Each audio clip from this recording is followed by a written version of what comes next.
Hey there, my lovely listeners. Welcome back to the podcast. Happy Friday. Can you believe it? We're stepping into 2025 already. I mean, where did the time go? Feels like yesterday we were all still figuring out how to pronounce quarantine properly. Ugh, don't remind me. I still cringe when I think about those awkward Zoom calls from 2020. Can you hear me now? You're on mute. Classic. Oh, those were the days. But hey, we've come a long way since then.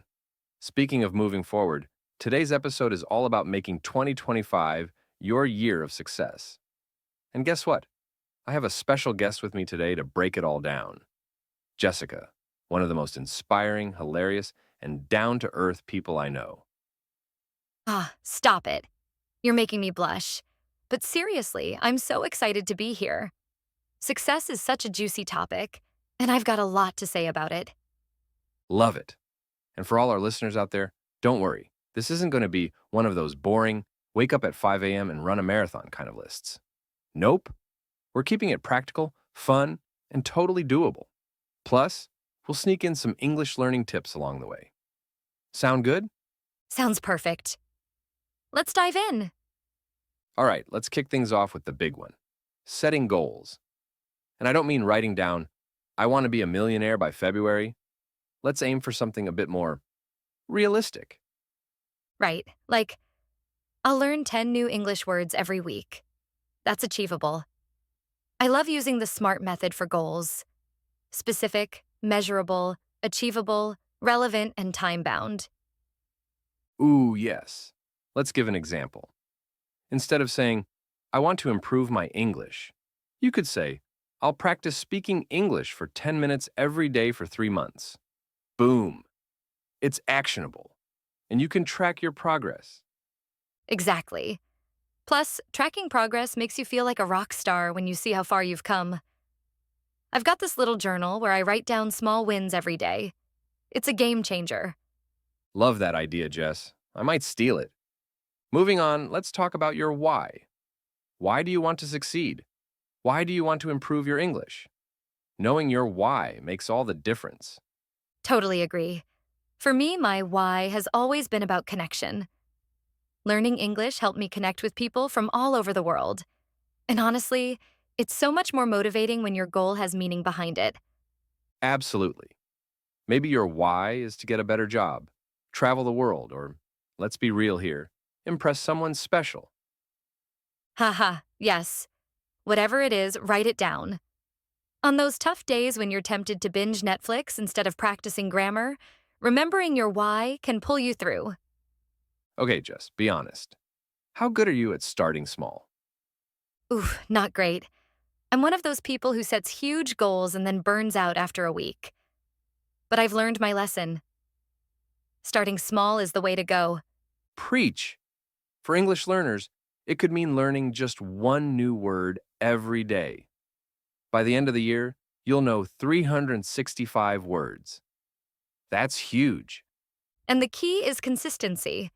Even if it's just 5 minutes a day, showing up regularly beats trying to cram everything in one sitting. Trust me, I've tried the cramming method. It's not pretty. All right, let's get real for a second. What's the most embarrassing mistake you've made while learning a new language? Oh gosh, there are so many. But the worst was when I was learning French. I tried to say, I'm full, but instead I said, I'm pregnant. The waiter's face was priceless. Oh no, that's hilarious though, and so relatable. I've definitely had my fair share of slip ups. But you know what? Mistakes are how we learn. Exactly. So, to all the listeners out there, don't be afraid to mess up. It's all part of the journey. Laugh it off and keep going. Okay, here's a fun one. How do you stay positive? Honestly, I curate my environment. I follow inspiring accounts on social media, listen to uplifting podcasts, like yours, and spend time with people who lift me up. Aw, thanks. And that's such good advice. Your environment really does shape your mindset. So, if someone ever comments on your accent or tells you you're not good enough, just smile and say, watch me prove you wrong. Exactly. Own your journey. Your accent is part of your story, and it's beautiful. All right, let's talk about celebrations. Do you celebrate small wins? Oh, absolutely. Whether it's learning a new phrase or having a full conversation in English, I celebrate it all. Sometimes with chocolate, sometimes with a little dance party. I love that. Celebrating small wins keeps you motivated. Success isn't just about the big milestones, it's about all the little steps that get you there. All right, confession time. Do you have a vision board? I do, and I'm obsessed with it. It's got pictures of places I want to travel to, quotes that inspire me, and even a few silly things that make me smile. That's awesome. Vision boards are such a powerful way to visualize your goals. I have one too. It's got a giant picture of Big Ben because visiting London is on my bucket list. I love that. And seeing it every day keeps the dream alive, right? Next up, learning from others. What's the best piece of advice you've ever received? Hmm. Probably don't compare your chapter 1 to someone else's chapter 20. It's so easy to get discouraged when you see someone who's already successful, but everyone starts somewhere. So true. Success leaves clues, so study the people who inspire you. Watch their interviews, read their books, and don't be afraid to ask for advice. Self care time. How do you recharge, Jess? Sleep, hands down. If I'm not well rested, everything feels 10 times harder. Oh, and I swear by my morning yoga routine. It keeps me sane. Love that. Self care isn't selfish, it's necessary. You can't pour from an empty cup, so make sure you're taking care of yourself too. Last but not least, believe in yourself. What's your go to mantra? You're stronger than you think. It's simple, but it gets me through tough days. That's beautiful, and it's so true. Success isn't about never failing, it's about never giving up. So, to all our listeners, keep going. You've got this.